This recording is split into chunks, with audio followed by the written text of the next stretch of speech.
Hey everyone, welcome to Legends and More, the podcast. I'm your host, Luke Legend.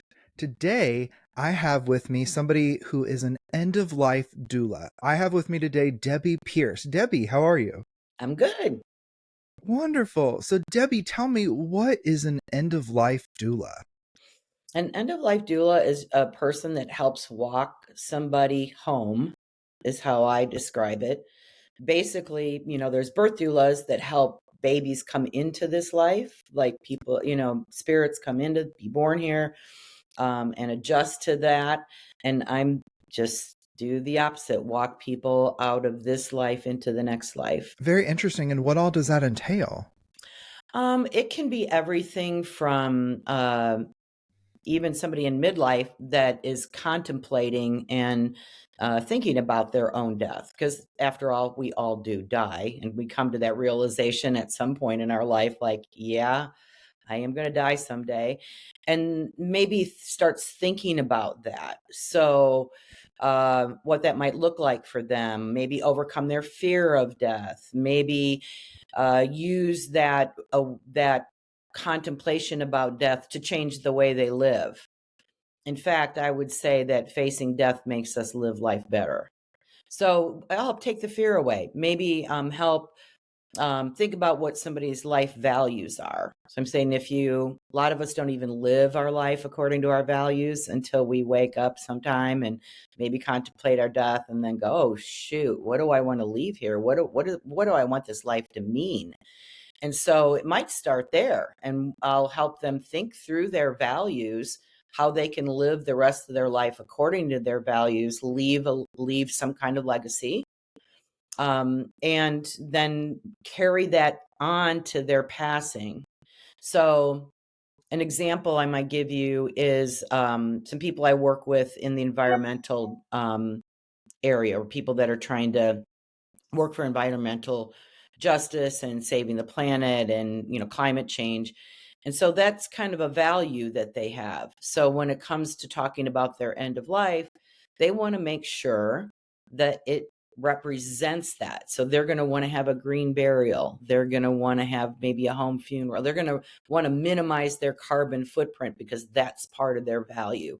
So I will help them do that, help guide them on what they can do between now and then, and also put the legal protections in place so that when it does come time, they get to die according to their values as well. Interesting. And how did you get into something like this? Where did this come from? Well, I think it originally I had a near-death experience, was drowning on a river with my brothers and myself and my two brothers. We always went fishing on this river since we were little kids. And it just so happened we planned. One brother came from Hawaii, so it was kind of a planned thing. And we were fishing, and there had been a lot of rain weeks before that, and it was still rising. And we're going down the river, and two trees just collapsed on us. They just fell over on top of us. And one of my brothers, we lost him. He went down the river. We didn't know where he was. I'm And so sorry. then my other brother and I were hanging from a tree. We grabbed onto one of the tree branches, but the current was so strong, it took our clothes off. We were trying to pull ourselves up, but the current was pulling us in. And we finally realized, yeah, we're not going to be able to do this. This isn't going to work. We're not going to be able to pull ourselves up. We got to figure out what can we do. While we were there, I was like, okay, we got to a point where I was just saying goodbye to my family because I saw if I let go, I was going to get pulled under and drowned, and was kind of drowning anyway. We were going up and down with the current. I was going under the water and trying to catch my breath. And then my brother that was with me hanging on the tree said, listen, I'll let go, and I'm going to try to ride the current over here and get my feet stuck between boulders and get stable enough so maybe I can pull you out of the current if you let go. And I was so scared to let go. I was just like, oh Aren't we God, all? I can't. Yes, I know. And I'm like, oh, let go, And then I saw this beautiful golden light. It was just golden lights coming up from the horizon, and they enveloped me, and just everything kind of stood still. There was no sound. It was like slow-mo. and just the words, let go, we've got you. Let go, we've got you. And I finally let go, and it was like they just carried me over to my brother. I don't even remember hitting the water. So that kind of that experience made me think about death, think about my life, think about how I might do it differently. Certainly gave me an experiential knowing of the beyond, if that makes sense. Like, yeah, there is something besides this planet. There is something, and it's beautiful, and it's loving, and it's safe. So from there, I kind of started the process of like thinking about what else I wanted to do with my life. At that point, I owned a very successful advertising agency, had been in the advertising and corporate world for my whole career. So I started down the path of doing more things for humankind and not so much for survival and money. Does that make sense? Yeah, absolutely. Yeah. Yeah, but how did you navigate taking that experience and turning it into realizing you want to assist other people with their final stages of life? Yeah, it was just really a calling once I learned what a doula did, Mhm. and also talked to people that had life-threatening illnesses and were scared to death. Like some of them would say to me, if I had discussions with them, they'd say, I'm not so much afraid of the other side, like getting, once I pass, I'm just really afraid to go through that. I need somebody to hold my hand as I make that transition because I'm afraid of that. I'm afraid of the dying process.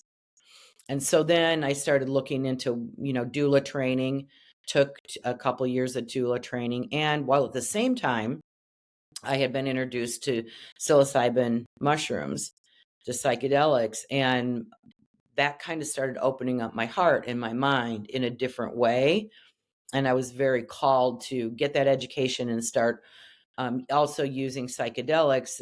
Research started coming out about the power of psilocybin in particular for people that have life-threatening illnesses or have gotten a terminal diagnosis. And so then I started on the education path of learning how to work with psychedelics, and then married that with the end of life education that I had, and at the same time also took holistic healing, like Reiki training and music training and things that help, support that process. So it's been and I continue to learn. It's a continual process. So tell me how you integrate things like the psilocybin mushrooms into what you do with people. Well, if ideally the best time for people to, if I mean, any time in life is fine for a good time, in my opinion, to explore um, psychedelics because it really will change your life in a very good way, anyway, in my opinion. But when it comes to end of life, if somebody has a life threatening illness, and this is what this is research back. This is not my opinion. I'll give you my examples of my work and how it plays out in real life. But research shows that psilocybin in particular reduces the stress and anxiety associated with facing these illnesses. And ironically, by doing that and by reduce it kind of takes away the fear of death too. But by doing that, it the body is able to respond to treatments better. And Mm. I'll give you this is by far, and when anybody listening to think that this is some kind of documented research, medical advice, I can only share what my observations have been with the people I work with.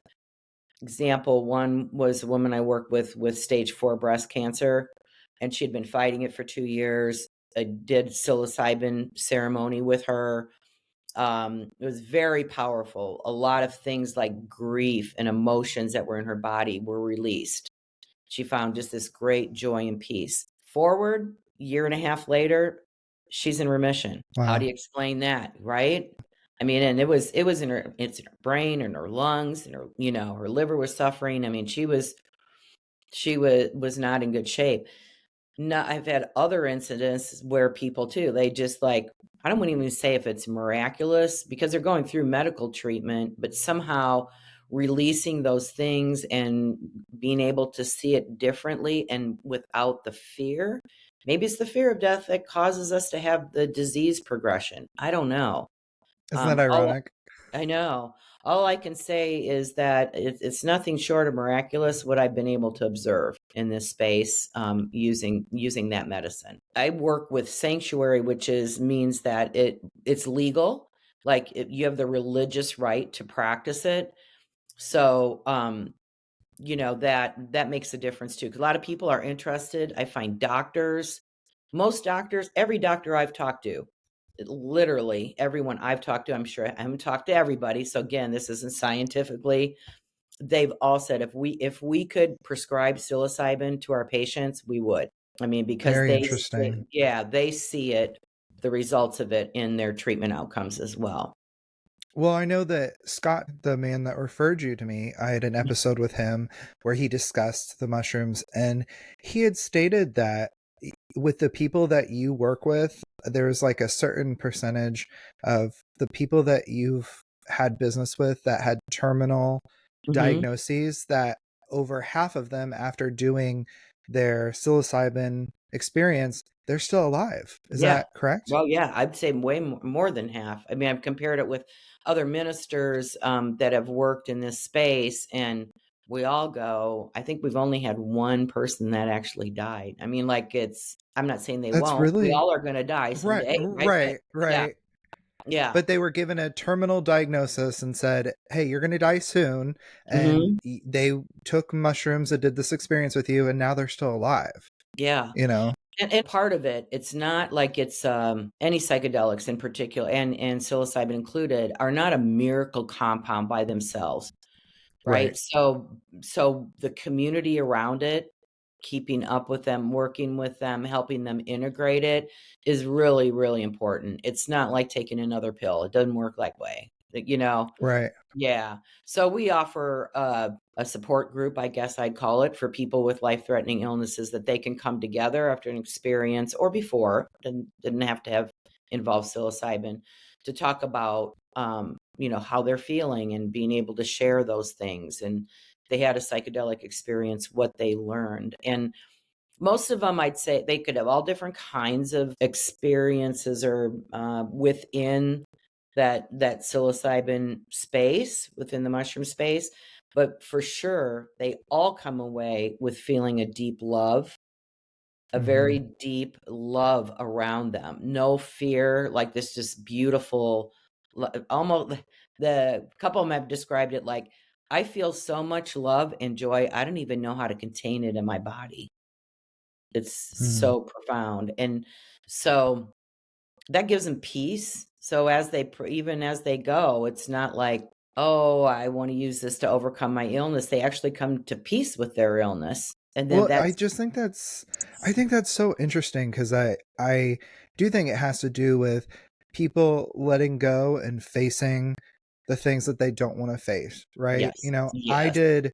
I've gone through probably about 20 years of therapy, Mhm. and I fully believe that I would not be a functional human being without having gone through all that. And that's not to say that I'm cured and that I'm Right. perfect, because it's a daily battle. And that's the Yep, thing that I think a lot of people think, that therapy is a one and done and you're never having to worry about it again, but it's yep. not. It's a literally, when you finally accept that it's something to work on, you have to accept that you're going to have to work on it the rest of your life Right. until your Yeah, dying day.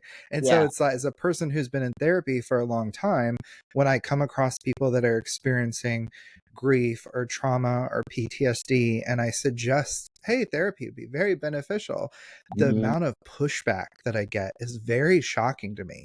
And I've mhm. come to find that I have this belief that people just don't want to face the music. They're terrified to face it because it's too overwhelming or whatever. So I think it's really interesting that it makes sense that for people that have been given terminal diagnosis, that they're more willing to go, okay, you know what? Let's face it. Let's Yeah, go right. at it, right? Do you have a certain way of recommending to people who are curious about it, but not necessarily in a place where they have like a terminal diagnosis or anything. How do you recommend that they investigate or learn more about these kinds of things? Well, I mean, if I took psychedelics, there's a lot of different ways I would recommend. I mean, we're pretty big believers, and I might be slanted, but of the spiritual end of it, like so through sanctuary we take a spiritual approach. There are medicinal approaches, like some of the people that I've worked with had looked into that so they could they got information, let's say they went out and got information about going to Oregon or Washtenaw County, Michigan, places where it's legal but they had to go through a clinical, like the medical practice of it. And the Mm-hmm. cost was prohibitive, number one. And Mm. then we also get people from the medical field reaching out to sanctuary saying, these people are having spiritual experiences. We're trained for clinical. We don't know what to do with them. And really, if you think about it, most emotional or mental things are also tied to spirit. So Hmm. to be spiritual healing facilitates mental healing, facilitates physical healing, The difference when I say spiritual versus religious, because I talk to people with a lot of different religious backgrounds, so I find it interesting to see how that Yeah. affects their views of end of life you know? And most of them are, like I said, they could be anything from, well, I hope I'm going to heaven. I'm not sure. I've been working really hard at it and I feel pretty good about it. If I get my last rites and I do this or that, I should be okay. But there might be something I don't know about and I might be in purgatory for thousands of years. So I'm really afraid of it. And you could apply that to other religions. And what I found on the spiritual realm of psilocybin in particular is that you get to have a direct relationship. I mean, face to face. I've had conversations with Jesus in that space. I'm not reading it out of a book that somebody wrote thousands of years ago and didn't have a direct experience that they're writing about. I actually can do that. And when you are able to do that, it really is freeing. It's a lot more freeing than trying to believe what somebody else is telling you. Well, what kind of education or training did you have to undergo to reach kind of this point of being a doula? Well, there's a lot of doula programs out there. So Okay. I've took one through Doula Givers. It was about I think maybe an 8-month program through them. And then I've went to other conferences and taken other things to support and fill it in because there's no one doula program that everybody does. They're all just kind of a little bit different. So I've tried Mm-hmm. to since then work with other doulas and we kind of figure out whatever training we took, they might have learn something slightly different that we can integrate in. And so there was that. On the psilocybin end, did about a year and a half of psilocybin facilitation training Mm-hmm. through Sanctuary, the ministry training. So went through 3 different parts of that. And then, all the other stuff I've taken is more holistic, like became a Reiki master, things that have helped the people I work with. I can use those as tools as well. What kind of people or families are ones that should seek out a doula like yourself? I just think especially anybody who's been diagnosed with a life-threatening illness, it doesn't mean you're going to die. I think most people think, just like people are freaked out about hospice. Oh, hospice, that's a death sentence. No, it's not. It really isn't. You don't know what's going to happen, but the fear of it, sure, if you're going to hospice, they've given you a 6-month time limit or less.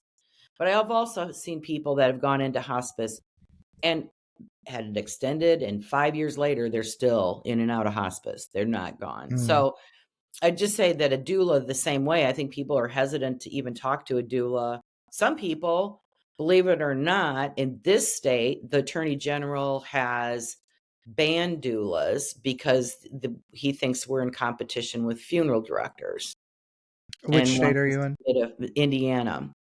Indiana. Okay. Yeah, it's in courts. fighting courts for First Amendment rights. But in looking at the comments that I've seen people on articles about this, they'll say some people perceive a death doula or end of life doula, death doula, as being a grim reaper that goes in and kills people.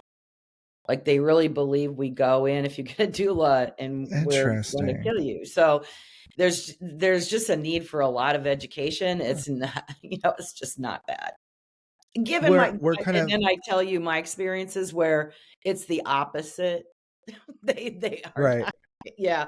And I also would say that people should learn about it early and engage in it early. If you have a life-threatening illness, you get a diagnosis, the first thing that happens is you're freaked out, right? Your whole world is kind of upside down.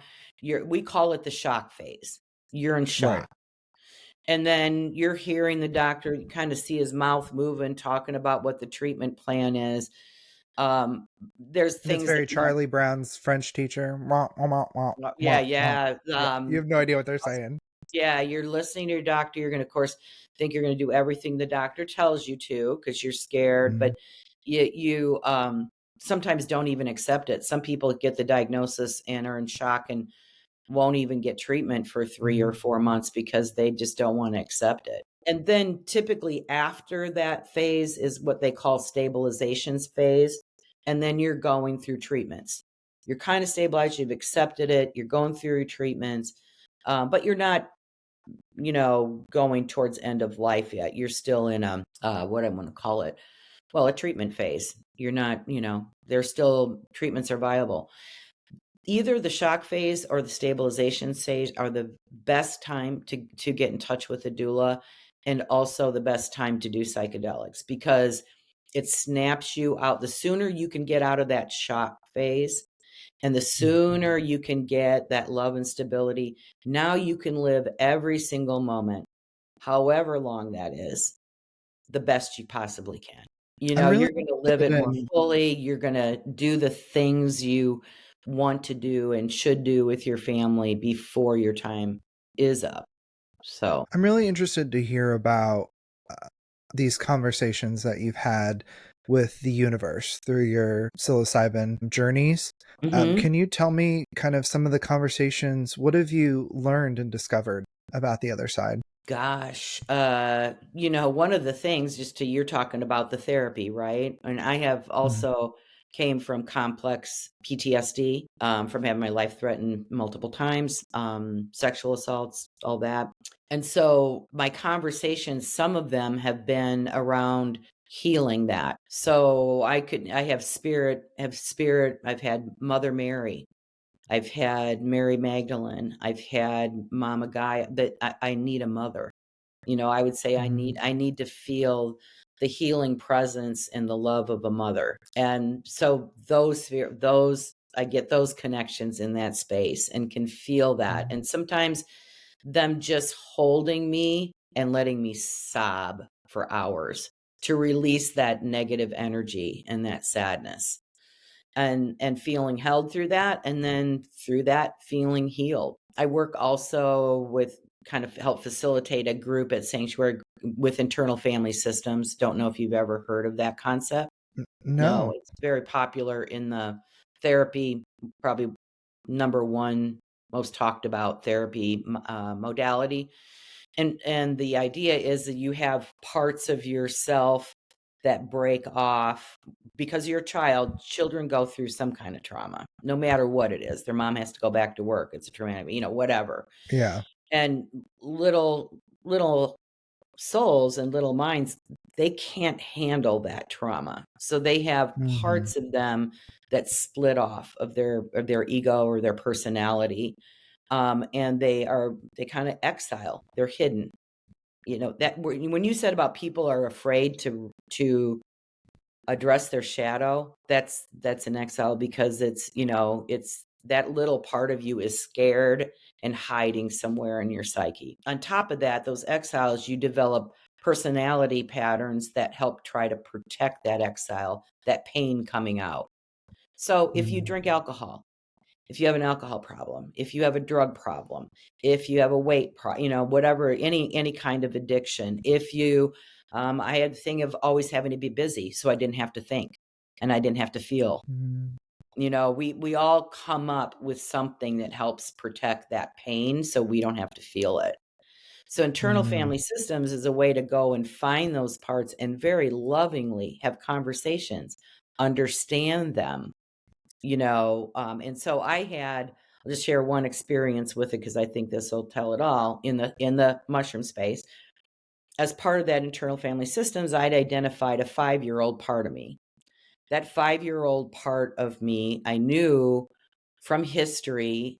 I had been in the hospital for 2 weeks and basically in a disassociated coma from seeing my dad. I thought he had killed my mother. I was, and he mm, threw me against the wall. It was a very traumatic, physically violent situation. mm. So my body shut down. My body shut down for 2 weeks. I wasn't digesting anything. I wasn't conscious really, was kind of just staring into You were space. catatonic. Catatonic, exactly.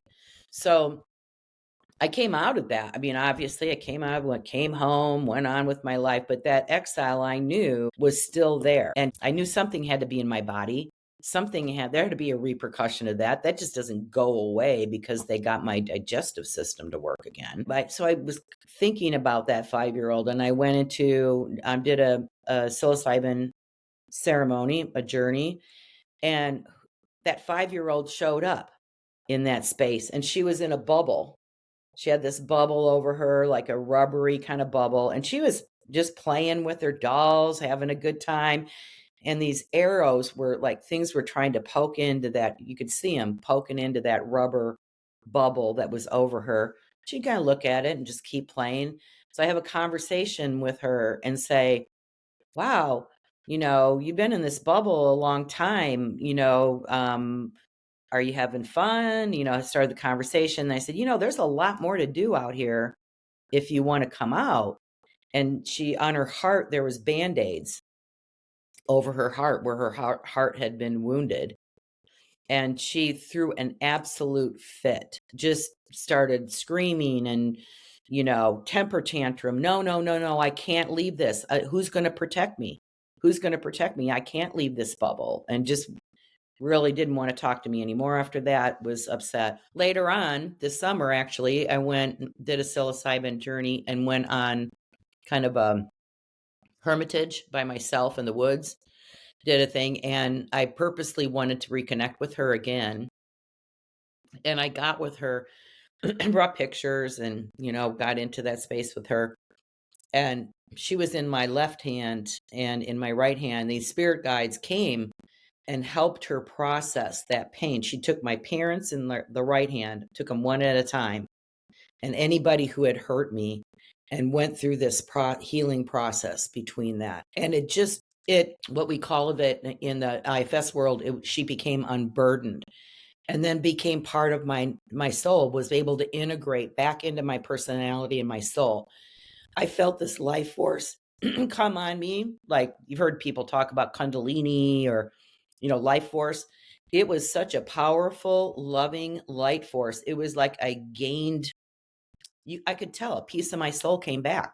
I kind Mm, of feel like those parts of us that have to leave because of not being able to face the trauma of life that occurs mm, are our souls leaving, and we can't be completely full in who we are and have the full joy until we are able to integrate those parts of us back. And mm. like I said, the physical ramification of that I had that life force. I mean, it was incredible. So, so tell me, let's just take an example. Let's say Hmm. that I am a person that has been recently diagnosed with terminal cancer, Hmm. and I contact you and and I hire you for your services. Hmm. What are the things that you are going to do for me? Well, first of all, I'll probably talk to you about get in touch with where you're at. Do you have fears? What do you feel about your treatment? How far do you want to take your treatment? Are you looking at holistic options? I wrote a guide. It's just in a digital format, but it's been diagnosed with a life-threatening illness. What now? And it kind of guides a Mm, person through like, okay, think about that. We'll talk about that. And then we'll talk about what that person could be doing for supportive treatments, whether that's nutrition, whether that's Qigong and Tai Chi to bolster up your life force, your life energy as you go through them.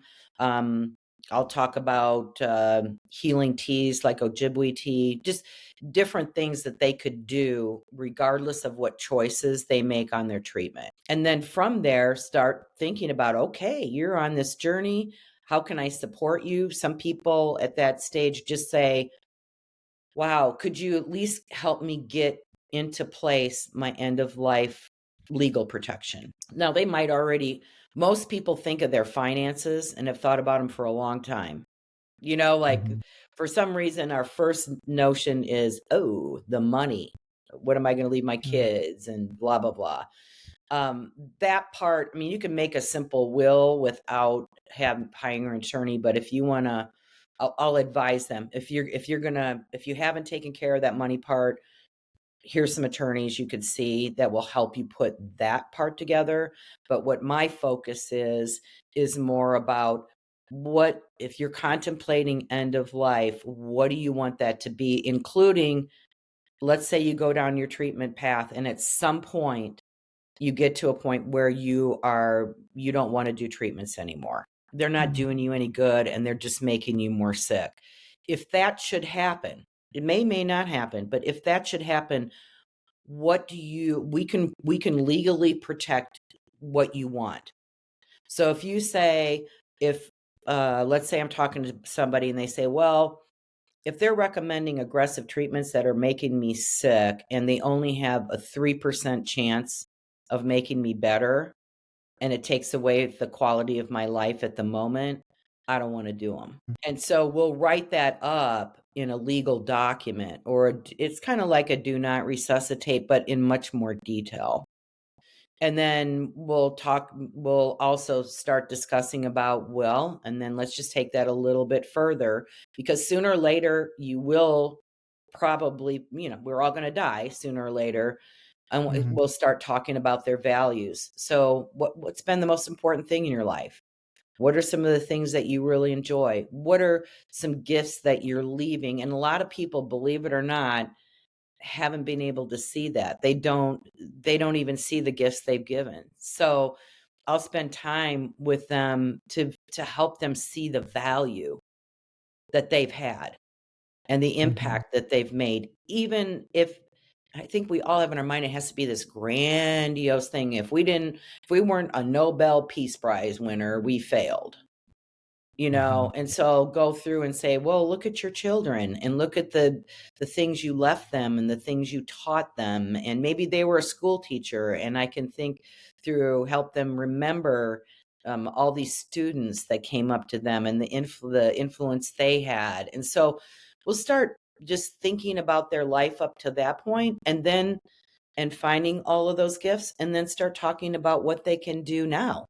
How would they like to do, what would they like to do differently? And Mhm. maybe it's even a project with their family, making a quilt together. Or for me, I'm writing a book to each one of my children and grandchildren with pictures and my personal feelings about them. So I'll help them find the legacy projects, might be more than one, that they want to Sure. start working on. And it doesn't matter if they've never been diagnosed with a disease, if they're just starting to contemplate death, but they don't have an imminent danger, or if they've just gotten diagnosed. There's no wrong time to start it, except if you wait Mm. till you're heading into your last few days. That's why that's so sad, right? Yeah. Because then you've lost all that time. So then we'll also talk about relationships. Who do you need to forgive? Let's start with yourself. Relationships, what I found is that the most important thing for a peaceful death is relationships. If you have, a lot of hate and angst and all of that still there, even if it's with people that have already passed, I'll help them work through those and help Mm. facilitate the mending of relationships so that they have that peace as well. Have you been physically with somebody that's hired you as their doula? Have you been with them during their actual moment of passing? Yes. Yeah. And what do you take away most from those experiences? Um, well, it's kind of interesting because and I've talked to birth doulas because it's kind of the same way, believe it or not. Some people still struggle and fight not to leave. Others are ready and, ready to go. They're what typically happens. So this is interesting. I think your viewers will find this interesting. As your body starts declining, and I would say even without as we get older, this could happen too, but certainly in the disease process, as you're starting your body starting to shut down, as it does that, your spirit gets stronger. The veil between this dimension, physical dimension of life, and beyond starts thinning. And that's why people see their ancestors. Oh, I see my husband. Oh, there's my brother Rick. I've had people in that space go want to pack a suitcase because they're going to go on a trip. They know they're going and they're I've heard not that a afraid. lot. I've heard Yeah. that. So the interesting thing is, I think most people think, oh, that's just the morphine. Or, oh, that, no, it is a physical, it is a reality that as your body starts breaking down, your spirit gets stronger. So for people that have gotten to that and they've seen somebody and they're reaching for that and they very peacefully go. There's other people that do fight it. So part of my work Mhm. with them is that, I set up a ceremonial space, whatever they want, whatever a person wants. And that's part of the doula work is I'll work with them ahead of time. What would you like at your own life? Do you want your family around? Certain kind of family all the time? Do you want to be more by yourself with a spiritual guide like myself, or, if you have a different chaplain or something? Do you want certain kinds of music? Do you want drumming? Do you want, like we'll talk about everything that they would really, really like to have. And so if they have thought through those things and they've gone through this process, their passing is much more easy. It's just soft. What have you found people want most in their final moments? They want family around. Usually, they want them. This comes two ways. So they want family around, but some of them will not leave until their family's gone. They don't Mm, want to actually pass with a family in the room. They want sure. that to be by themselves. But up until that time, people always they want to see their loved ones. They want to say goodbye. They want to have that time with them. And most of them want some kind of ceremony. It depends upon their religious background, if they have any. And, Mhm, and I think that's one role I really love to play is because there's so many people that have been traumatized by religion that they've mhm. kind of shut out the whole spiritual realm. And so I can come in and help bring that without religion, without any specific religious dogma, but can bring that spiritual environment, that loving environment, that I feel is important for that transition. But if they Mm. have like I have some that maybe they've not attended churches or actively done that, but they really feel strongly about Buddhism principles, then I'll put in things that support that. I wanna lay the big one on you. I wanna ask you the question. After everything that you've done and experienced and the people that you've worked with, Mhm. what do you believe happens when we die? Mm. I also think that's a personal experience, and the reason it's not the same for everybody. I mean, some of Okay. you've seen and even if you read near-death experiences, I do think everybody experiences some kind of spiritual being, somebody that passed before them. It could be that they had a special relationship with, a husband, a wife, a grandfather. I think they all see that and experience that in some kind of light. But beyond that, I also have come to believe that you take a lot of what you have as unfinished business as well as your gifts with you. It's not so much that, oh, you're in this human form, you pass on and you're a completely different person. Everything's gone from this lifetime. No, you're still carrying those those heart connections with you. You're Mm. still carrying your emotional wounds with you. You still can work with them on the other side, and you may have to come back to finish them. So So you that's don't why I work. believe that so you don't believe that death is the end. Oh, absolutely not. No, no, And no. I've heard some people say that you have a choice to come back and some people do and some people don't. Do you believe that as well? Yeah, I think you are given. I believe that we're all sovereign spiritual beings in that we have a choice on Okay. on everything, really.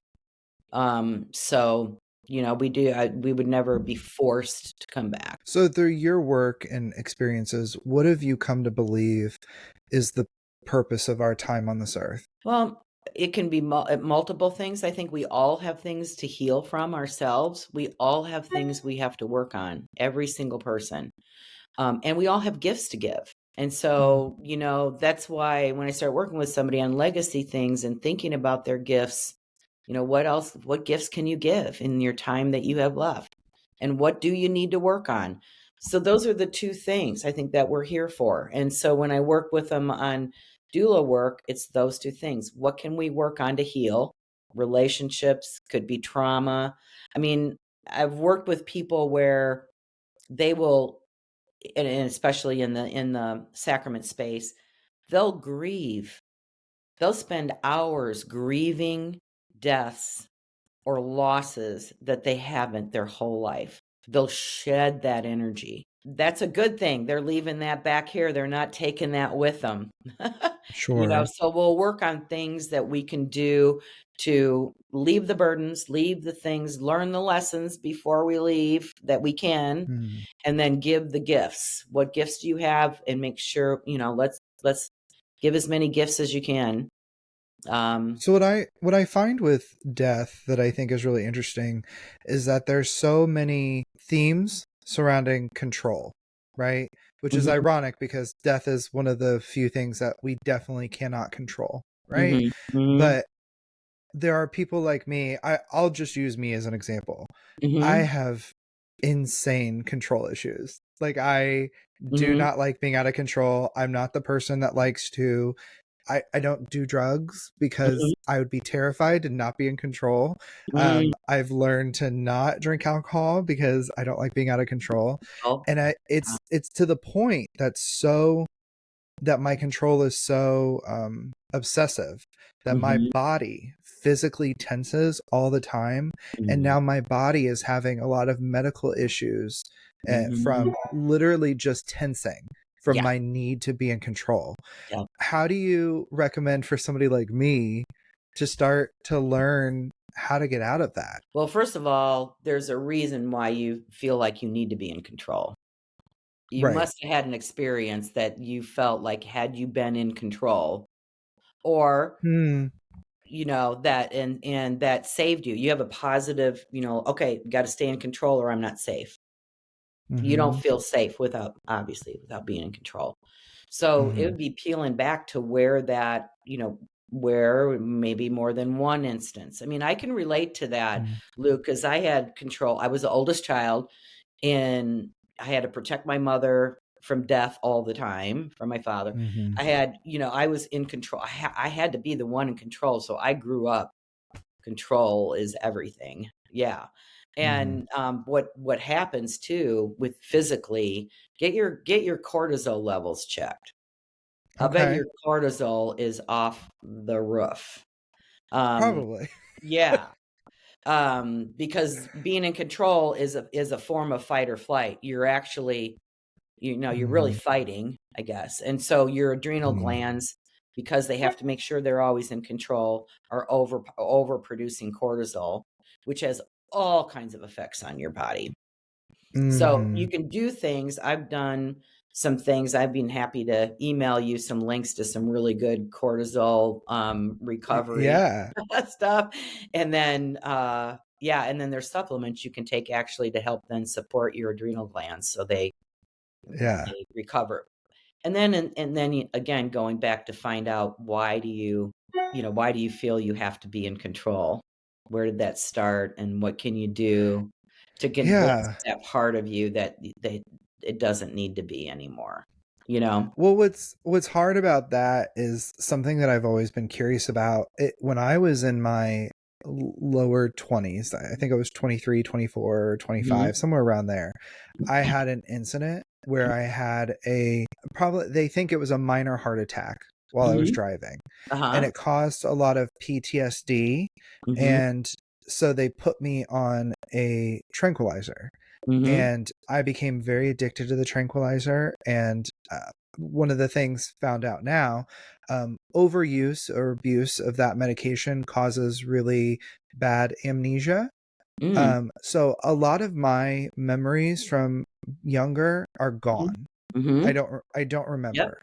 There's so many times that people are like, "Do you remember when you were a kid and you did this?" I'm like, I have no idea what you're No. talking about. Yeah, So it's yeah, like almost everything before I would say, mm, 13 or 14 is just gone. gone. It's You completely could gone. you could find it in your body. So Mhm, what I would do is instead of trying to access it mentally, because it's, mhm, like you said, suppress. Some people have, there's a lot I don't remember from my lots of little things that my brothers do. I don't, so we mm, can block them for different reasons, but you can find them in your body. I'm sure you've heard the book, The Body Keeps the Score. mhm, Yeah, right? So you can find those energies. They'll show up in physical ailments. So if you have a pain in your hip, it's very common for us to hold things in our hips, especially emotions, but it could be anywhere. mhm, When I do Reiki, I can find it in people and release that stuff because it's mm. energy. Interesting. Yeah. So I Yeah, wouldn't they give up always on them. I would work. yeah, they, like, I have a lot of back issues, and I've talked to some spiritual people that, like, psychics and spirit guides, Mhm. and they've said it's because I carry the world on my shoulders, There you and go. that's why I have so many back problems. It makes sense, and you have to be in The control. That's a Yeah, responsibility, that's a yeah, burden. You're carrying a big mhm. burden around The that you have the to. body manifests the mind's powers. The mind is a very powerful thing. It is. Um, so when it comes to things like, preparing end of life, um, so let me take, for example, myself. I'll use myself as an example again. Yep. Because I am such a control freak, I do have an insanely terrifying phobia of death. I know it's Mhm. gonna happen, but I Mhm. am, like, obsessively terrified of it. I think about Mhm. it every day. Mhm. If what would you do with me if we were to work together? Well, first of all, I would use your I'll even call it a gift for now of sense of control, because if you can gain control over how that looks for you, you'll feel Mhm, much better about it. So mhm, that includes, like, planning things. mhm. Really, believe it or not, going through that, I've had so many people tell me just going through the detailed planning of it relieve their fear of it. Like planning my death? Yeah, according to your Mm, values, like, according to what message you wanna leave, and so you're kinda controlling it in a certain way. Because to sure. you, it probably feels that's out of control. Oh, that's one area I can't control. Well, you can't control the day, the minute, but you can control how you leave and what Yeah, you do. my husband recently, his grandfather passed, and he was very close with his grandfather. And so Mhm, one of the things that it prompted him to do is when his grandfather passed, we realized that him and his grandmother, they hadn't set their wishes for how they wanted to be handled after. mhm, mhm, And so that kind of sparked him to be like, well, we need to set ours right now. So he got these papers, these like end of life directives, and he mhm, had me fill out mine.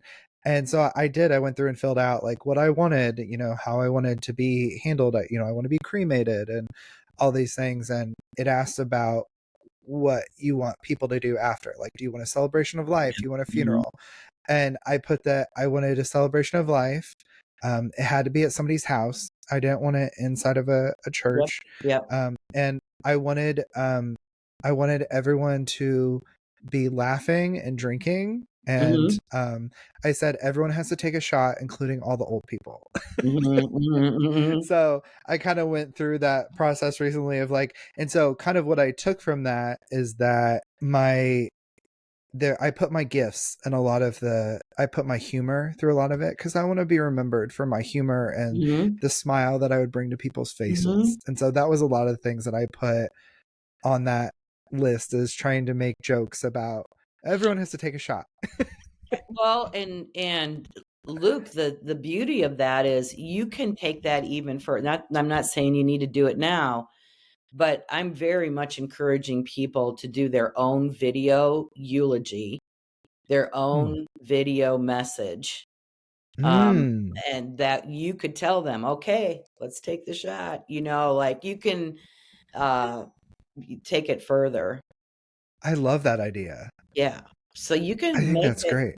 I think the more detailed, and that even means the transition part. I mean, you don't know exactly, it could be sudden, whatever, but if you think through it of how you would want to be uh those last days or moments, how what you'd want to be surrounded by, even to the point of when you said cremation. So let me give you an example of a couple things I've learned over time that have been very meaningful and very healing for people, because you also have to keep in mind the people that could grieve you, right? It's Mm, about helping right. them process too.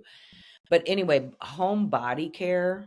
So one of the things that we do, and why so many of us are afraid of death, is because of the way the funeral industry, and how we have thought, oh my God, somebody died, we got to get this body out of here right away. Like it's Mm, like something that is so repulsive, or mm, dangerous. Like the mhm, moment, okay, we got to get this body out of here. That's the worst thing we can do, because it doesn't even let people see how peaceful and beautiful death actually can be. And so one of the things I'm encouraging a lot of people to do is to have at least one day, with the family or their loved ones, with a home. I'll call it a home funeral. It doesn't have to be. If you want to be cremated, however you want your body disposition is a different thing. But mhm. caring for a body, washing it, putting a shroud around it, even before a cremation, is super healing. There's singing and chants. And if you've ever been with someone who does, when they pass and right after, they're completely peaceful. They look peaceful and beautiful. And so what we have in our mind, okay, it's deep in our psyche, death is bad. Dead body's bad. Get it out of here. And we miss seeing the beauty of that process, and how peaceful and loving and actually healthy and vibrant a dead, that body that does not have the spirit anymore is. And it's Mhm. very healing for the grieving people to do that as well. Yeah. I know it It's sounds, interesting because I don't think about people grieving for me. Is that weird? mm, no, not I really. There's plenty of I don't people. know. Yeah. Yeah. Maybe it's because I have low self-esteem. I guess I Could, don't feel like I'm somebody to be grieved over. right, right, right. No, no. So for Pets do. Pets agree. If you watch a pet, oh sure, yeah, sure, too. Like watch how they react to a dead body. They don't go, "Get it out of here." They're licking them, giving them right, kisses, and yeah. yeah. So for people that are wanting to learn more about end of life doulas, or look into hiring somebody like you or you specifically, where do you recommend people look or find more information on that? I mean, you can always look at of course, there's always the big G, Google, and on Hmm. what end of life doulas do. My website is hallowedlifepassages.com, Okay. and I have information on there, and I do some blogs and articles on it, on aspects of it.